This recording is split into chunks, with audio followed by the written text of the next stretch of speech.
Hello, and welcome back to Counting the Omer 5786. Let's start with the blessing for counting the Omer. Baruch atah Adonai Eloheinu melech haolam, asher kiddushanu b'mitzvotav, v'tzivanu al sfirat ha'omer. Blessed are you, Adonai, our God, sovereign of the universe, who makes us holy through mitzvot, and who commanded us regarding the counting of the Omer. Hayom echad asar yom shehem shavua echad ve'arba'a yamim la'omer. Today is day 11, which is 1 week and 4 days of the Omer. Sagvenu netzach shebigvura bakol. Exalt us, the endurance within strength, in everything. We are in the second week of the counting of the Omer, which corresponds to Gvura, strength, judgment, boundaries. This is the fourth day of the week, which corresponds to Netzach, which is victory or endurance. Let's say a quick blessing for Torah study before we continue. Baruch atah Adonai Eloheinu melech haolam, asher kiddushanu b'mitzvotav, v'tzivanu le'asok b'divrei Torah. Blessed are you, Adonai our God, sovereign of the universe, who makes us holy through mitzvot, and who commanded us regarding being busy with words of Torah. Fortitude. Endurance and strength is fortitude, the ability to get through the hard stuff, not just for a moment, but for the long haul. Individually, this is the ability to push through the wall in the midst of your personal marathon. Collectively, it's the ability to hand off the baton in the long relay race at the moment so that each person is able to use their strength toward the common goal without exhausting themselves. Let's take a deeper look at the second line of the counting, though.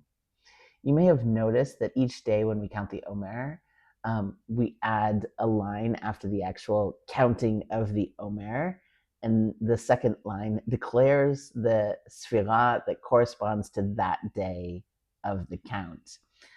And then there are two additional words, one at the beginning and one at the end. These words come from a prayer called Ana B'Koach. This is also known as the prayer of the 42-letter name of God. It is a central pillar in Sephardic liturgy, recited during the morning korbanot. That's the sacrifices.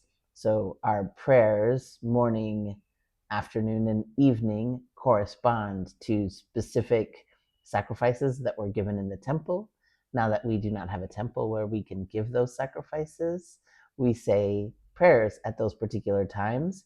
And in the traditional liturgy, they recite passages from Torah and from the Talmud that describe those sacrifices. So we're sort of doing those sacrifices in our mind, even though we're not able to do them in physical reality. Before the Shema at night, this Ana B'Koach is also said, and of course here during the counting of the Omer. We say it across the entire process of the counting of the Omer. It's an acrostic with 7 lines of 6 words, 42. This name is derived from the first 42 letters of the Torah. The 7 lines correspond to one of the 7 lower sefirot, and the first letters of the words in each line also make up a sacred name that is specific to that sefirah. So let's look at line 2 of Ana B'Koach. The line of Ana B'Koach that corresponds to Gvura, the week that we're in right now, is Kabel Rinat Amcha Sagvenu Taharenu Nora. which translates to accept the cry of your people, exalt us, purify us, O awesome one. Now, if we take the first letter of each of the words of this line, kabel, rinat, amcha, sab'enu, sav'enu, taharenu, nora, we get the acronym Kuf, Resh, Ayin, Sin, Tet, Nun, Ka, Satan. So this literally translates to tear Satan. Kabbalistically, this is not referring to destroying some evil character who's engaged in a cosmic fight against God, but rather to the klipot, the husks, or the ego barriers that block us from direct connection to the divine. This goes back to that story of the creation of the universe, in which when God poured divine light into the containers, those containers broke apart. Those broken bits of the containers, those are the klipot, those are the husks, and all of the sorrow and pain are said to somehow come from these broken parts of the containers instead of whole, healthy containers. So these husks, these broken parts of the container, it's what doesn't allow us to hold divine light perfectly, right? As a metaphor, we can imagine that, we can meditate on that. Imagine our bodies as a container to hold divine light, and we're not perfect, and so we've got places where the divine light leaks through, or maybe that divine light gets stuck, right? And so we want to tear apart the husks, the barriers, and we want to repair the holes in the container in order to be able to fully contain that divine light. By reciting this line, we are asking God to remove spiritual blockages that are created by our own lapses in Gvura. So I want to tell you about something else you may or may not know about, this concept of seals in blessings.